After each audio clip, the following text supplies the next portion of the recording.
और आज हम बहुत ही मोस्ट इंपॉर्टेंट क्वेश्चन, जो सारे एग्जाम के पॉइंट ऑफ व्यू से बहुत ही मोस्ट इंपॉर्टेंट क्वेश्चन है, हम आज उसको डील करने वाले हैं। तो पहला जो टॉपिक है हमारा वो है बाघ दिवस के बारे में। हम आज बाघ दिवस के बारे में जितना भी डिटेल है वो सारा जानने वाले हैं। तो याद रखिएगा, ये जो है बाघ दिवस मनाया जाता है 29 जुलाई को मनाया जाता है। इसकी शुरुआत जो हुई थी वो 2010 में हुई थी। ठीक है फ्रेंड्स, ये जो वर्ष 2010 में रूस के सेंट पीटर्सबर्ग में हुए बाघ सम्मेलन में 29 जुलाई को अंतर्राष्ट्रीय बाघ दिवस मनाने का निर्णय लिया गया था। ये कहाँ लिया गया था? तो रूस के सेंट पीटर्सबर्ग में लिया गया था 29 जुलाई को। इस सम्मेलन में टोटल 13 देशों ने भाग लिया था और उन्होंने 2022 तक बाघों की संख्या में दोगुनी बढ़ोतरी करने का लक्ष्य को रखा गया था। ठीक है फ्रेंड्स, 2010 में जो सम्मेलन हुआ था उसमें 13 देशों ने भाग लिया था और इसका लक्ष्य था कि 2022 तक जो बाघों की संख्या होगी वो कितनी हो जाएगी? दोगुनी हो जाएगी। ठीक है फ्रेंड्स, आगे बढ़ते हैं। आगे लिखा हुआ है कि बाघ संरक्षण के प्रति जागरूकता बढ़ाने के लिए विश्व बाघ दिवस यानी अंतर्राष्ट्रीय बाघ दिवस मनाया जाता है। उसके बाद बाघ गणना रिपोर्ट 2018 के अनुसार मध्य प्रदेश में टोटल 526 है, कर्नाटक में 524 है, उत्तराखंड में 442 है और महाराष्ट्र में 312 है। आगे बता दूं आपको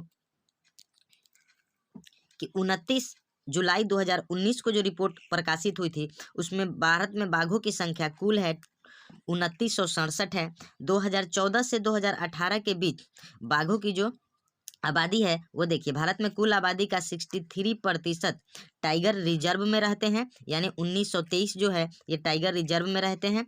विश्व की कुल आबादी के 70% बाघों का भारत में ही निवास है। ठीक है फ्रेंड्स, उसके बाद है जिम कार्बेट, जो उत्तराखंड में जो नेशनल पार्क है उसमें सबसे ज़्यादा बाघ यानी ज़्यादा देश के 231 जो बाघ है उसको रखा गया है, उसी में रहते हैं। दूसरा टॉपिक है हमारे पास, हमने उठाया है शांति में नोबेल पुरस्कार। ठीक है फ्रेंड्स, तो इसको भी देख लेते हैं। शांति में नोबेल पुरस्कार किनको मिला था? नॉर्वे की संसद नॉर्वेजियन नोबेल समिति का चयन करती है। यह समिति तय करती है कि पुरस्कार किसको मिलेगा। ये नॉर्वे की संसद नॉर्वेजियन नोबेल समिति ही तय करती है कि किसको नोबेल पुरस्कार देना है। तो सबसे पहले याद रखिए, मदर टेरेसा जो है हमारे इंडिया की जो थी वो उन्हें 1979 में गरीबों की मदद करने के लिए ये अपने आप को न्यौछावर कर दी थी। मदर टेरेसा को भी आपको नोबेल पुरस्कार मिला है। आगे बात कर लेते हैं, कैलाश सत्यार्थी को 2014 में मिला था। सभी को शिक्षा के अधिकार के लिए संघर्ष करने के कारण कैलाश सत्यार्थी को नोबेल पुरस्कार दिया गया था। 2021 में जो है 2021 में दोनों को अभिव्यक्ति की आज़ादी फ्रीडम ऑफ एक्सप्रेशन की सुरक्षा करने के लिए इस शांति के पुरस्कार से सम्मानित करने का फैसला किया गया। उसमें मारिया रेसा जो फिलीपींस के एक पत्रकार हैं और दामित्री मुरातो जो रूस के एक पत्रकार हैं, इनको दोनों को फ्रीडम ऑफ एक्सप्रेशन, दोनों की अभिव्यक्ति की आज़ादी के लिए इनको नोबेल पुरस्कार दिया गया। अगला टॉपिक मैं क्या उठाया हूँ वो देख लीजिए। वैनेडियम की खोज के संदर्भ में कुछ मैंने टॉपिक्स उठाए हैं। इसके जो खोजकर्ता है वो भारतीय भूवैज्ञानिक सर्वेक्षण के द्वारा इसका वैनेडियम का खोज किया गया था। ये पूर्वी हिमालयी राज्य अरुणाचल प्रदेश में इसका खोज किया गया था। इसके भंडार कहाँ कहाँ हैं? तो पापुम पारे जिले के देपो और तमांग, याद रखिएगा देपो और तमांग क्षेत्र में। उसके बाद पैलियो प्रोटेरोजोइक कार्बोनेशियस फाइलाइट चट्टानों में भी ये पाया जाता है।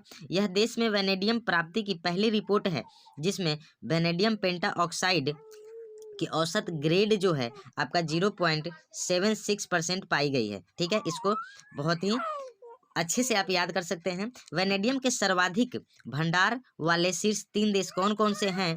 तो याद रखिएगा वो 3 देश जो हैं, फर्स्ट में चाइना है, 2 नंबर पे रूस है, 3 नंबर पे दक्षिण अफ्रीका है। वैनेडियम का प्रतीक जो है, सिंबल जो है भी होता है। इसका परमाणु संख्या 23 होता है। वैनेडियम का उपयोग स्टील बनाने में, टाइटेनियम को मजबूत करने में और रिडॉक्स बैटरी में किया जाता है।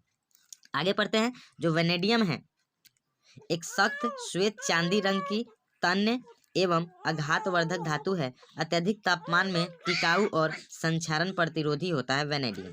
ठीक है, अगला जो टॉपिक है हमारा वो है भौतिकी में नोबेल पुरस्कार किनको किनको मिला है, उसको हम आज देखने वाले हैं।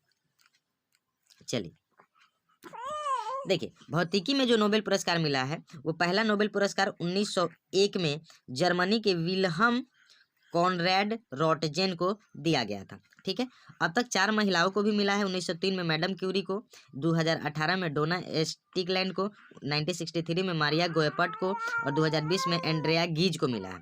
भारत की बात कर ले तो सीवी रमन को 1930 में मिला था और एस चंद्रशेखर को 1983 में मिला था। तो इस जितने भी टॉपिक्स हैं इसको आप ध्यान में रखिएगा। आगे बढ़ते हैं।